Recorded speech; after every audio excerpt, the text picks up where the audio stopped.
Selamat berjumpa kembali rekan-rekan mahasiswa Politeknik Busturian, program studi Bisnis Digital semester 5 pada mata kuliah Startup Company. Pada pertemuan kedua kita kali ini, kita akan membahas mengenai membangun startup. Baik, kita mulai kuliah kita kali ini.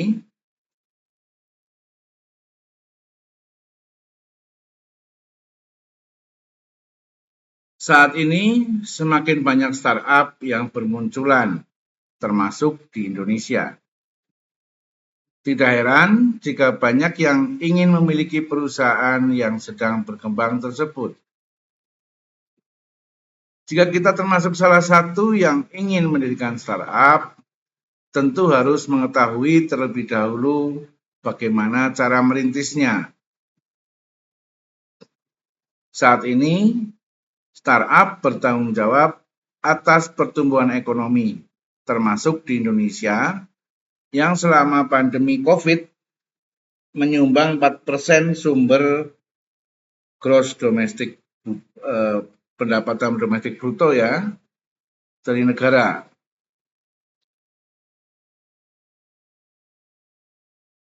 Selain itu, startup juga membantu menciptakan lapangan kerja, industri baru, serta mendorong inovasi.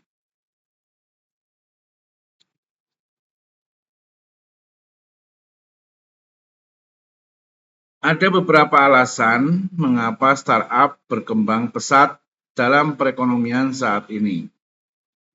Alasan tersebut adalah diantaranya yang pertama, kehadiran internet yang mempermudah cara memulai startup. Di masa lalu, memulai bisnis membutuhkan banyak modal dan sumber daya. Tetapi sekarang kita bisa mulai dari situs web atau sosial media saja. Alasan yang kedua adalah prospek penghasilan yang besar dan konsep bisa menjadi bos, membuat banyak orang enggan bekerja di perusahaan dan memilih memulai startup sendiri.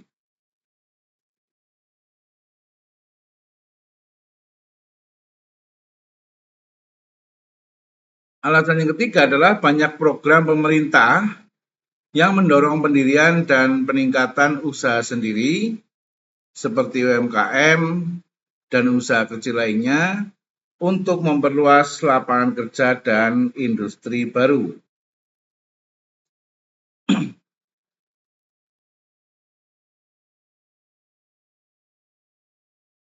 Sekarang bagaimana cara memulai startup? Karena ada orang-orang yang tergiur dengan penghasilan startup yang besar, semakin banyak pula orang-orang yang terjun bebas ke dunia bisnis tanpa memikirkan secara jangka panjang. Padahal supaya bisnis dapat berjalan dengan baik, kita membutuhkan strategi dan tidak boleh asal-asalan ya, agar aktivitas perusahaan yang dilakukan berjalan dengan baik dan terkontrol sesuai dengan strategi yang telah ditetapkan dan mencapai target yang telah ditentukan. Jadi intinya meskipun relatif mudah mendirikan startup baru, tapi kita juga tidak boleh asal-asalan. Kita harus membuat perencanaan yang baik. Berikut adalah beberapa tips dan hal-hal yang harus diperhatikan dalam rangka memulai startup baru. Yang pertama, temukan ide usaha yang menarik. Startup dapat dikatakan sebagai perusahaan yang kreatif dan inovatif, yang dimulai dengan menemukan masalah kemudian mencari solusi dari masalah tersebut, dan bisa memenuhi kebutuhan pelanggan.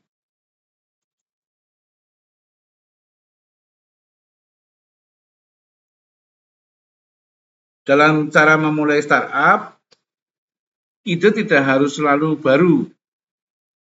Kita bisa memiliki produk atau layanan yang sudah ada dengan menambahkan fitur-fitur tertentu yang unik dan berbeda dibandingkan produk lain yang sudah ada. Setelah menemukan ide usaha yang bagus dan menarik, baiknya Anda melakukan riset pasar lebih dahulu untuk mengetahui apakah ide yang Anda temukan sudah solutif dan kiranya menghasilkan feedback positif. Feedback itu imbal balik ya. Imbal baliknya tentunya ya keuntungan atau proses produksi yang baik. Nilai plusnya, riset setelah menemukan ide usaha juga dapat membantu kita menemukan target pasar yang sesuai dengan produk atau layanan yang kita tawarkan. Itu yang pertama. Kemudian cara kedua atau tahap berikutnya adalah planning model bisnis yang tepat. Selanjutnya dalam cara memulai startup adalah menyusun rencana dan model bisnis yang dibutuhkan untuk memulai usaha supaya berkembang dengan pesat. Jadi setelah kita menemukan ide apa bentuk usahanya atau bentuk produk yang akan kita luncurkan, tahapan kedua adalah membuat planning model bisnis yang tepat.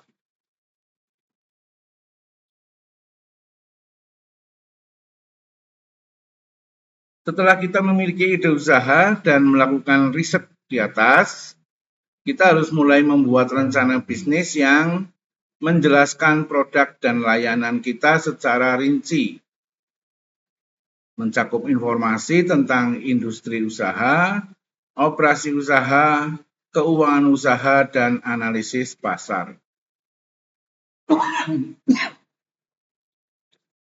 Untuk menjalankan suatu bisnis, jika menyusun rencana saja tidak cukup.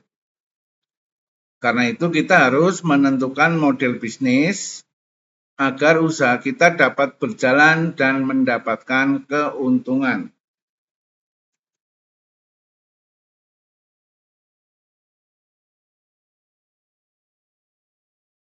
Kita bisa memilih model bisnis tergantung pada beberapa komponen, seperti value proposition, target pasar, resource, key metric atau KPI, model pengeluaran, model pemasukan, dan lainnya.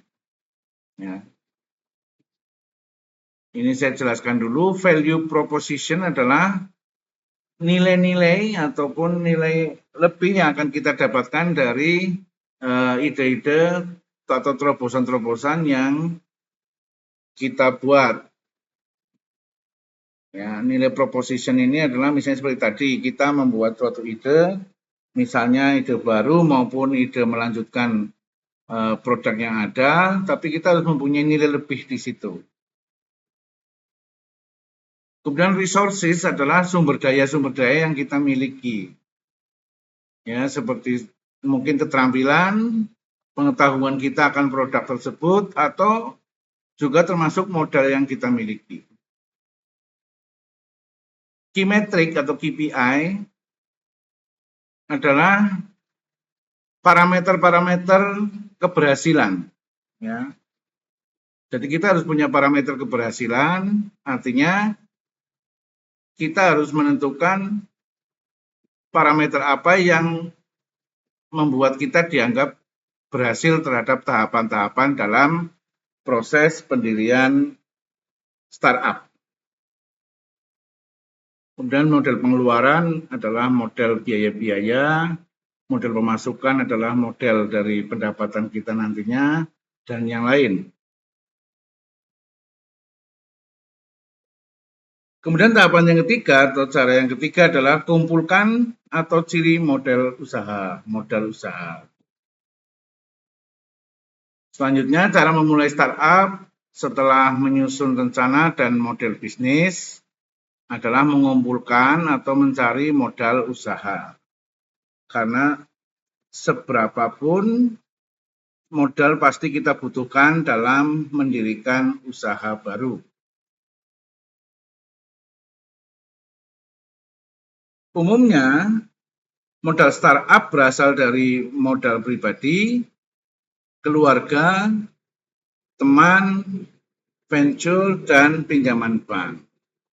Yang dua terakhir ini adalah berupa modal dari luar yang sifatnya adalah pinjaman. Dan ini sebaiknya menjadi pertimbangan terakhir. Bila kita ingin menggunakan dana dari pinjaman bank, maka pastikan kita memiliki rencana bisnis yang bagus, sehingga bank tertarik untuk memberikan modal pinjaman kepada kita. Kita juga bisa mencari investor yang tertarik untuk berinvestasi ke bisnis kita. Baik karena visi misi perusahaan yang sejalan dengan visi misi pribadi, atau karena model dan rencana bisnis yang menarik dan dinilai valuable. Valuable ini bisa menghasilkan keuntungan, ya.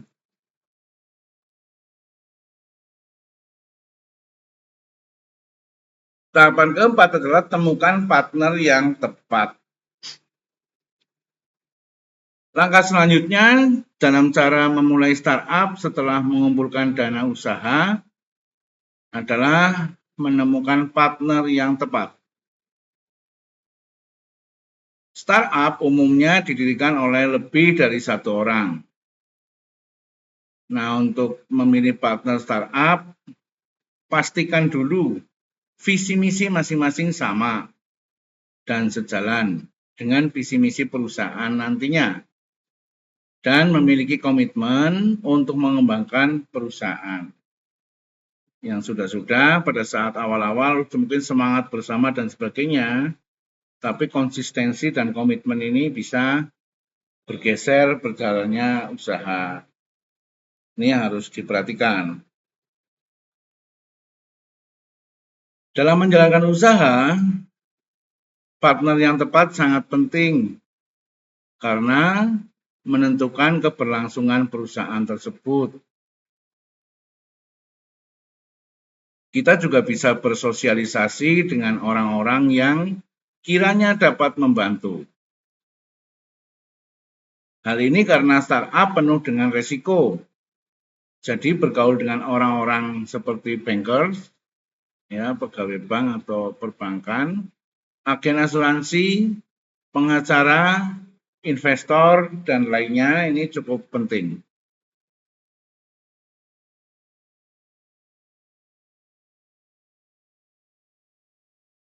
Tahapan berikutnya adalah kembangkan strategi marketing yang sesuai. Langkah terakhir dalam cara memulai startup adalah mengembangkan strategi marketing yang sesuai. Digital marketing adalah strategi marketing yang banyak digunakan karena kemudahan dan efisien. Startup juga berhubungan erat dengan digital marketing.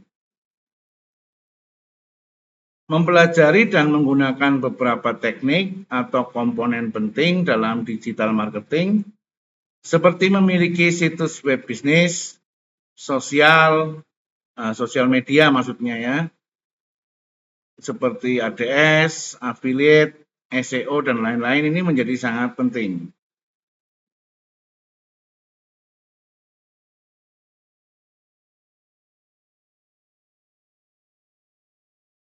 Kemudian hal-hal yang harus diperhatikan dalam memulai startup. Selanjutnya adalah memahami mengenai beberapa key point yang menjadi perhatian dalam memulai bisnis yang satu ini. Yaitu yang pertama adalah struktur hukum. Startup perlu mempertimbangkan struktur hukum apa yang paling sesuai dengan perusahaan yang akan kita rintis. Misalnya struktur hukum kepemilikan perseorangan atau disebut dengan sole proprietorship cocok untuk pendiri yang juga merupakan karyawan utama bisnis. Artinya kalau bisnis ini kita cenderung mau dilaksanakan sendiri, maka struktur hukum perseorangan ini menjadi cocok.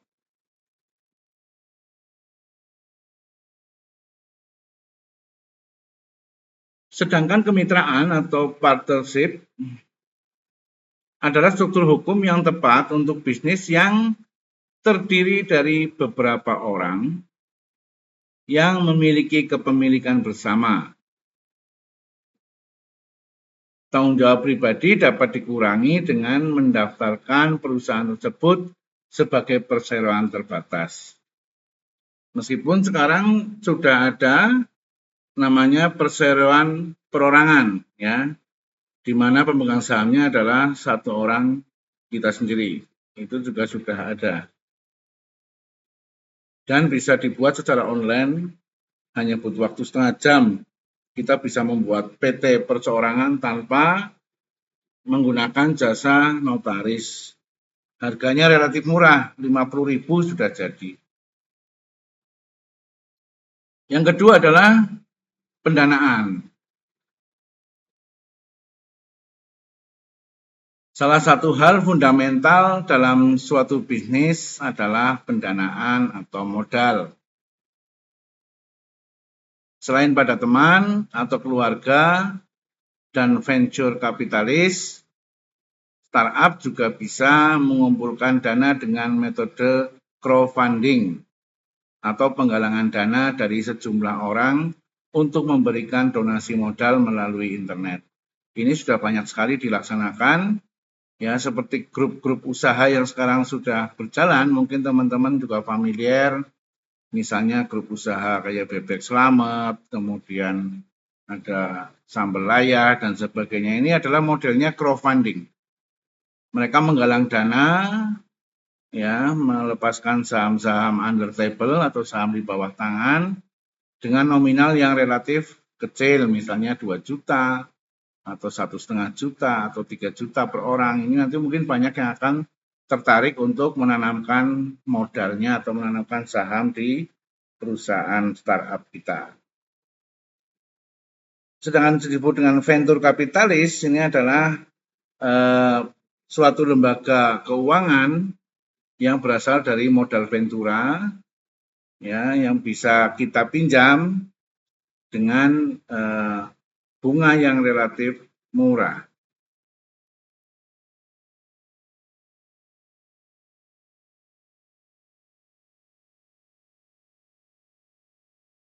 Kemudian yang ketiga adalah lokasi. Dalam cara memulai startup, lokasi merupakan salah satu pertimbangan terpenting bagi siapapun yang baru memulai dunia bisnis. Meskipun sebetulnya lokasi saat ini sudah tidak menjadi hal yang paling prinsip karena sudah bisa dilakukan secara online, ya, tidak membutuhkan workshop atau ruang pamer yang terlalu besar. Pengusaha harus memutuskan apakah bisnis mereka dijalankan secara online, di kantor, di rumah, atau toko. Tergantung pada produk atau layanan yang ditawarkan. Jadi kalau kita menjualnya 100% online, saya kira tempat tidak terlalu menjadi masalah.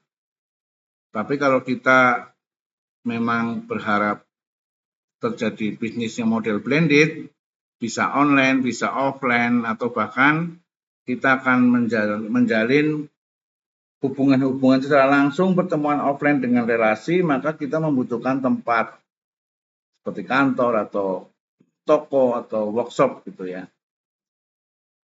Itu tadi tahapan-tahapan ataupun cara-cara mendirikan startup, hal-hal yang harus kita lakukan. Kemudian ada hal penting lagi yang kita harus juga memperhatikan, yaitu istilah-istilah yang biasa dipakai di dalam dunia startup. Saya di sini merangkum ada 10 istilah dalam dunia startup yang harus kita ketahui supaya kita tidak tidak gaptek ya. Kita bisa menyesuaikan dengan dunia startup. Banyak perusahaan startup di Indonesia yang berhasil di bidangnya masing-masing. Contohnya Gojek, kemudian Blibli, Tokopedia, Ruang Guru, Traveloka, dan lain-lain. Kesuksesan ini tentunya menginspirasi banyak calon-calon founder untuk berkecimpung di dunia startup dan meraih kesuksesan seperti mereka. Karena itulah, memahami berbagai istilah dalam dunia startup ini sangat penting bagi kita yang ingin memulai.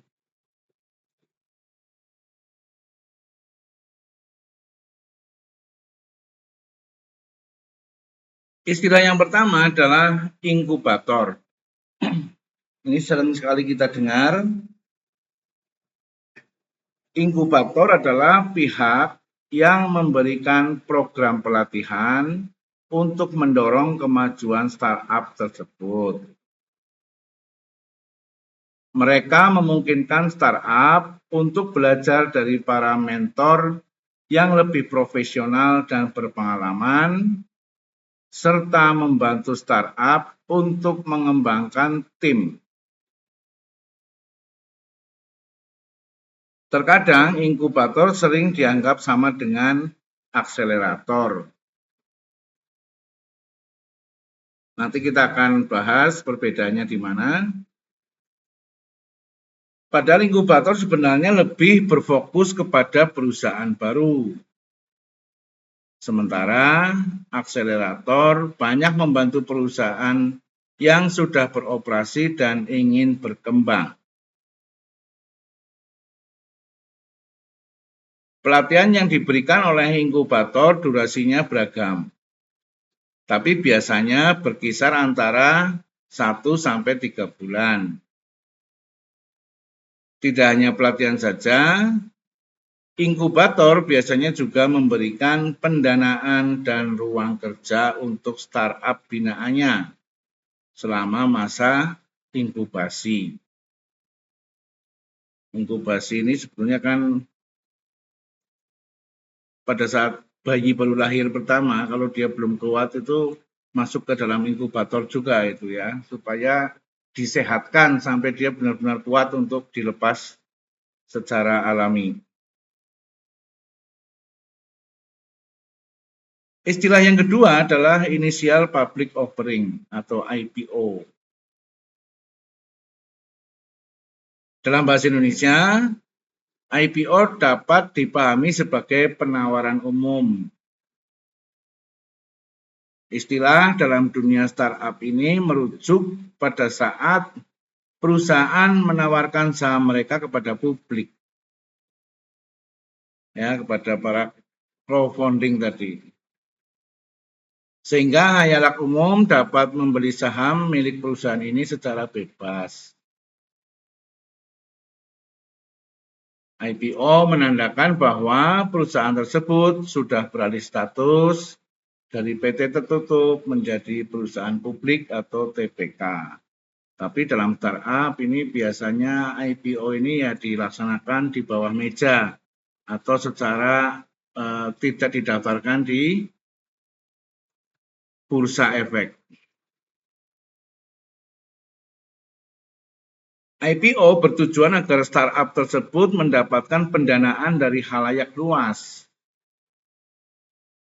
Dengan go public seperti ini, perusahaan jadi lebih mudah mendapat modal. Karena siapapun bisa menjadi investornya. Bahkan setiap orang bisa membeli saham tersebut walau hanya dalam jumlah kecil. Namun tidak semua startup bisa melakukan IPO. Hanya perusahaan yang sudah memiliki kondisi cukup stabil dan ingin melakukan ekspansi saja yang bisa melakukannya. Jadi IPO yang resmi sesuai dengan aturan itu harus didaftarkan di Bursa Efek. Dalam hal ini bisa Bursa Efek Jakarta. Tapi itu biasanya oleh perusahaan-perusahaan besar yang sudah cukup stabil, cukup mapan, dan memiliki pencatatan yang baik.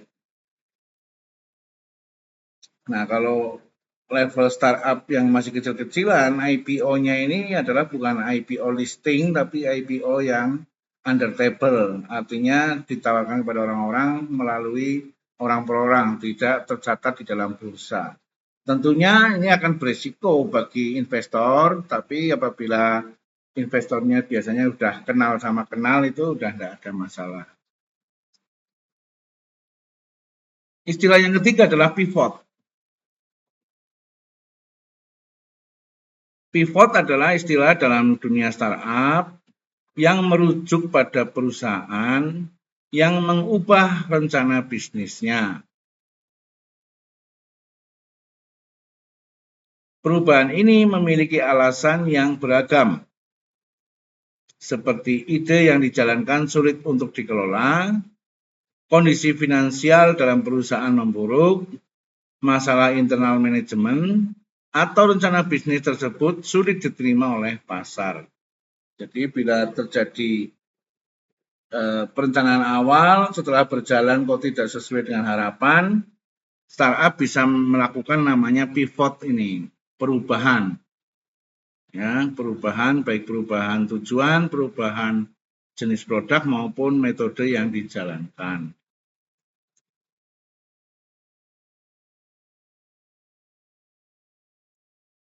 Untuk melakukan pivot, dibutuhkan keberanian yang besar dan pemikiran yang matang. Walaupun mengubah rencana bisnis, biasanya pivot yang dilakukan oleh perusahaan startup masih sesuai dengan ide awal dan visi dari startup tersebut. Biasanya perubahan-perubahan yang tidak mayor ya, perubahan-perubahan yang tidak mayor itu biasanya masalah strategi dan metode saja. Misalnya perusahaan A bergerak di bidang pendidikan. Maka walaupun melakukan pivot, mereka akan tetap mengelola bisnis di bidang pendidikan itu. Ya, mungkin sasarannya berbeda. Tadinya sasarannya adalah pendidikan preschool misalnya. Tapi karena preschool ini juga mungkin sulit di daerahnya, maka dia mengubah atau pivot, melakukan pivot untuk pendidikan yang lain, misalnya pendidikan untuk pendidikan dasar atau sekolah menengah misalnya. Itu bentuk-bentuk pivot yang umum dilakukan.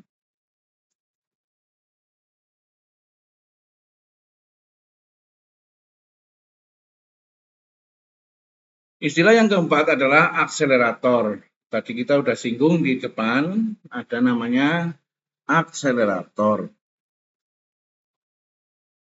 Akselerator sering disamakan dengan inkubator. Padahal kedua istilah ini sebenarnya memiliki perbedaan. Fungsi akselerator adalah untuk membantu perkembangan startup dalam berbagai aspek. Karena itu, akselerator memberikan berbagai program pelatihan dan bimbingan mentor agar bisnis startup dapat terus tumbuh. Akselerator juga membantu startup untuk menyampaikan ide ke investor agar startup tersebut bisa mendapatkan pendanaan nantinya.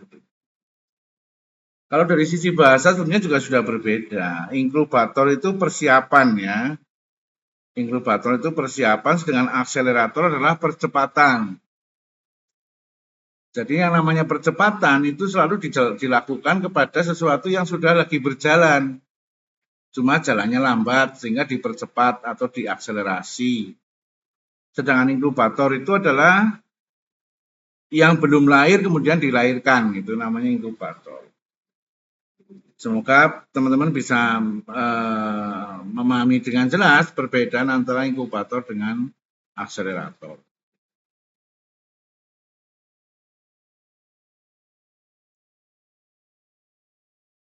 Perbedaannya dengan inkubator terletak pada startup yang dibantu.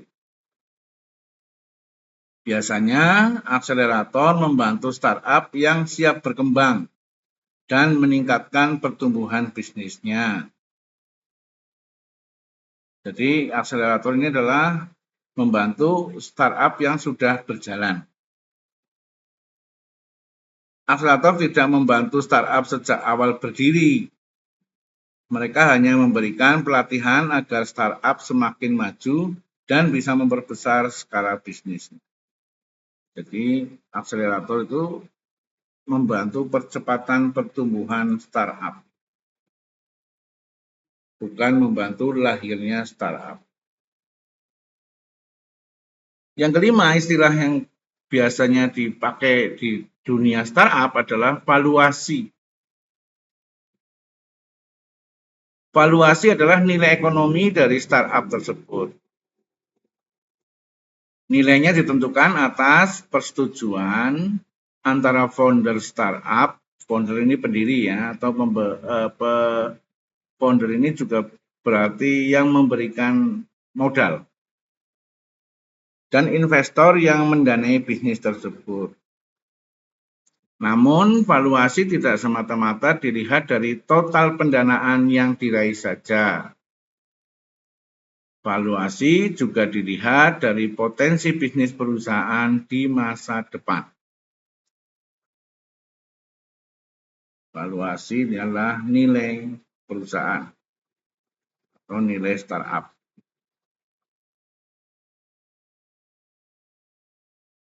Valuasi termasuk salah satu indikator yang digunakan sebagai tolak ukur keberhasilan startup. Istilah seperti unicorn, dekakorn, dan hektokorn juga dilihat dari valuasi startup yang mendapatkan status tersebut. Jadi kalau startup sudah berjalan biasanya 3 tahun lebih, sudah meningkat, modalnya meningkat, dana yang dihimpun sudah bisa meningkat, nanti dia akan naik ke istilahnya adalah unicorn. Nah, semakin meningkat terus, berkembang terus, modalnya semakin besar sampai ke titik tertentu, batasan tertentu, dia berstatus menjadi dekakorn. Dan seterusnya sampai menjadi sangat besar, disebut dengan hektokorn. Valuasi dibagi menjadi dua, yaitu pre-money dan post-money.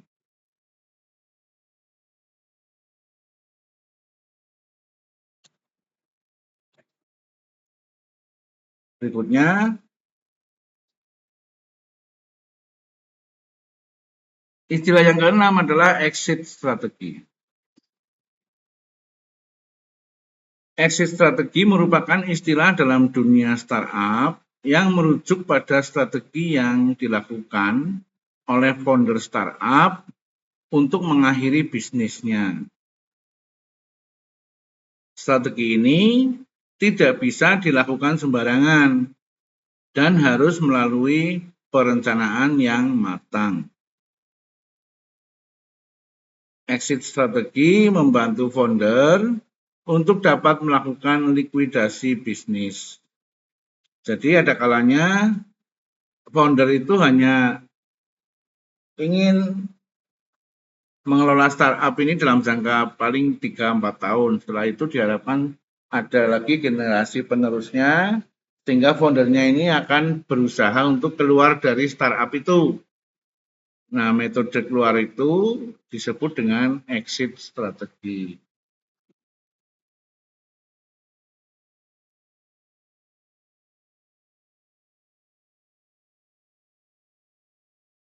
Memutuskan untuk melakukan strategi ini membuat founder tidak punya banyak andil dalam menentukan keputusan untuk pengembangan bisnis. Ya, jadi exit strategi ini biasanya sudah dibahas dari awal. Sehingga founder yang memang sudah berencana untuk melakukan exit strategi di perjalanan bisnis biasanya membuat founder tidak punya banyak andil dalam menentukan keputusan untuk perkembangan bisnis. Artinya ada orang atau CEO yang menjalankan bisnis itu, founder hanya mendampingi saja. Alasan sebuah startup melakukan exit strategi ada bermacam-macam. Mulai dari perusahaan mengalami kerugian, atau ingin merger, atau diakuisisi oleh perusahaan lain, hingga memutuskan untuk IPO dan go public dan sebagainya. Ini banyak alasan untuk melakukan exit strategi.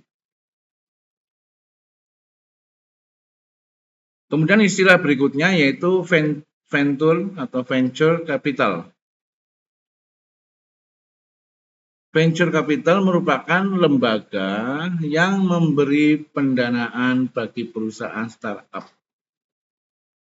Dulu venture capital sebenarnya identik dengan perusahaan-perusahaan besar. Namun saat ini banyak juga perusahaan rintisan yang baru berdiri mengajukan pendanaan ke venture capital. Ya, jadi dulu biasanya yang mengajukan pendanaan ke venture capital ini adalah perusahaan besar yang sudah mentok fasilitas perbankan, dia ingin menambah modal tapi tidak bisa melakukan IPO. Maka dia mencari pendanaan dari venture capital. Kalau di Jawa Tengah misalnya yang venture capital yang didirikan oleh pemerintah Provinsi Jawa Tengah disebut dengan Jateng Ventura. Mungkin pernah dengar ya, ada Jateng Ventura. Yang didirikan secara nasional, perusahaan Ventura ini ada misalnya PNM. Ya, PNM ini adalah perusahaan Ventura tetapi berbasis kepada dana madani. Dulu ini dari Syariah ya yang menggagas penanaman modal madani PNM. Ini juga ada di mana-mana ini, karena secara nasional dijalankan. Venture capital adalah lembaga yang menghimpun dana dari banyak sumber, tidak hanya satu orang saja. Dana tersebut bisa berasal dari perorangan, bank, dan lembaga keuangan lainnya.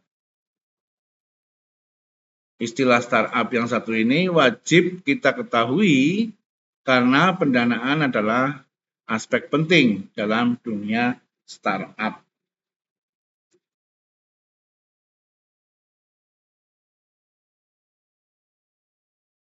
Kemudian istilah yang ke-8 adalah burn rate. Burn rate adalah uang yang akan dihabiskan startup tersebut sebagai modal. Setiap bulannya, burn rate harus dipantau agar tetap sesuai budget yang telah ditetapkan sebelumnya. Burn rate ini kalau teman-teman lebih umum mengenal dan sudah pasti pernah dengar adalah istilah membakar uang, ya, dalam bentuk promo-promo. Seperti misalnya Gojek atau Grab itu sering melakukan burn rate. Tahu-tahu dapat diskon ini, diskon itu. Iklannya di mana-mana ya, iklan diskon-diskon dan program-program bakar uang oleh startup, bahkan unicorn, bahkan sudah dekakon seperti Grab, seperti Gojek, ya, Shopee dan sebagainya ini sering sekali melakukan itu. Uang yang dibakar dan termasuk dalam burn rate tidak termasuk ke profit. Kebanyakan startup harus siap membakar duit. Karena itu burn rate harus jelas sejak awal mendapat pendanaan. Artinya rencana bakar duit ini sudah harus diplanningkan dari awal, dimasukkan ke dalam perkiraan dan proyeksi usaha. Burn rate ini juga dijadikan salah satu aspek perhitungan pengeluaran perusahaan. Dan sekarang persaingan bakar uang ini menjadi gila-gilaan ya, karena banyaknya perusahaan-perusahaan startup yang sudah eksis di Indonesia. Istilah ke-9 adalah coworking space atau co-working space. Co-working space adalah tempat di mana orang-orang dapat bekerja dengan orang lain yang berasal dari perusahaan berbeda. Ya, atau tempat bekerja secara join. Ya, atau tempat bekerja secara gabungan join.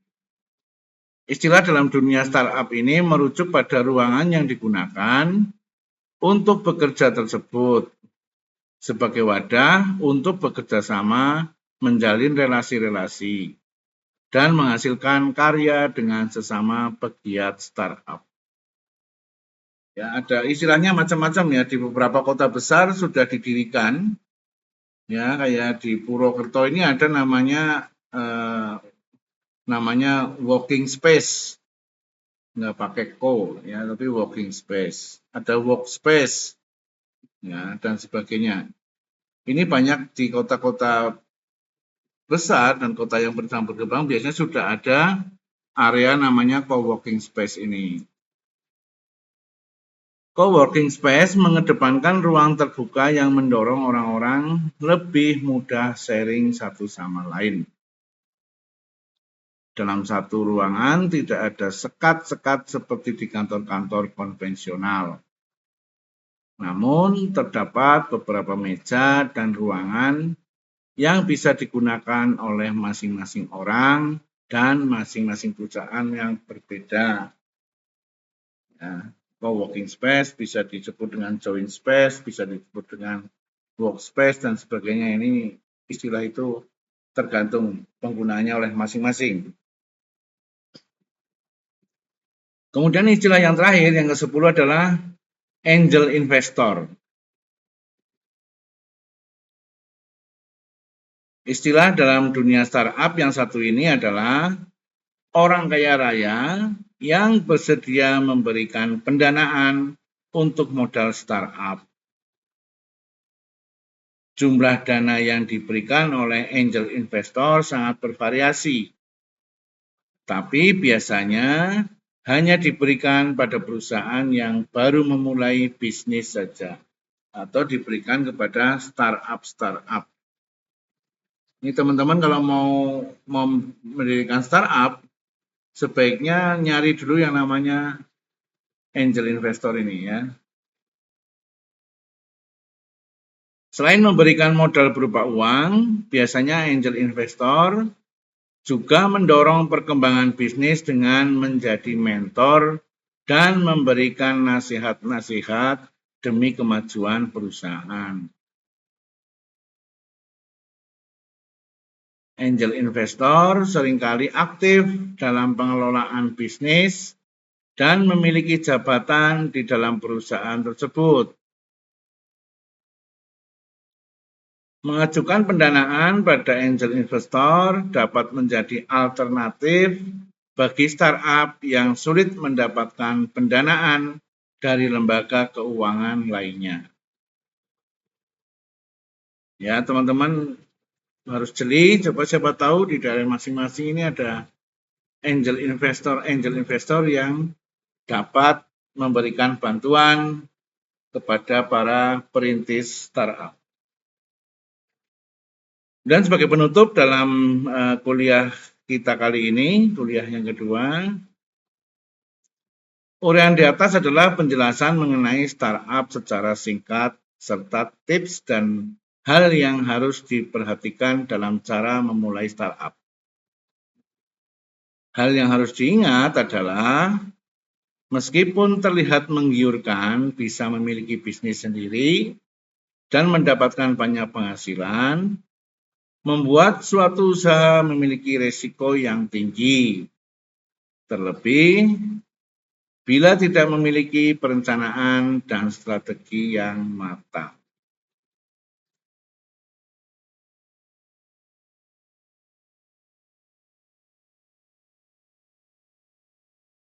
Terakhir, ada salah satu teknik marketing yang wajib digunakan oleh perusahaan rintisan atau startup, khususnya dalam konteks digital marketing, yaitu memiliki situs web bisnis sendiri.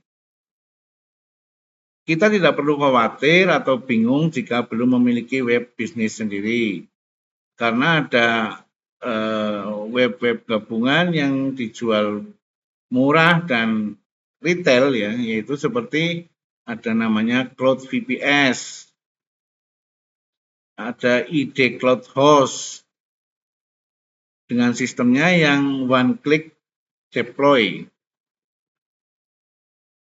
Kita bisa langsung memiliki website bisnis dengan puluhan tools yang bisa membantu kita mengoptimasi atau mengoptimalkan situs web sekaligus bisnis kita. Pesan saya pada teman-teman, silakan dicoba kalau mau teman-teman kepingin mencoba merintis startup, nanti saya akan ikut membantu untuk memberikan masukan-masukan. Saya kira demikian rekan-rekan kuliah kita pada kesempatan ini, sesi kedua Startup Company. Semoga bisa dipahami apa yang sudah saya sampaikan dan kita bahas bersama. Subscribe bagi yang belum subscribe channel saya, kemudian like dan share kepada para pihak supaya banyak orang yang bisa mengambil manfaat dari pembicaraan kita kali ini. Dan jangan lupa memberikan komentar pada kolom komentar channel ini, khususnya kepada teman-teman mahasiswa Politeknik Pesturian yang ikut kuliah ini sebagai bukti kehadiran kuliah. Saya kira demikian, kita akan bertemu lagi pada kuliah-kuliah berikutnya.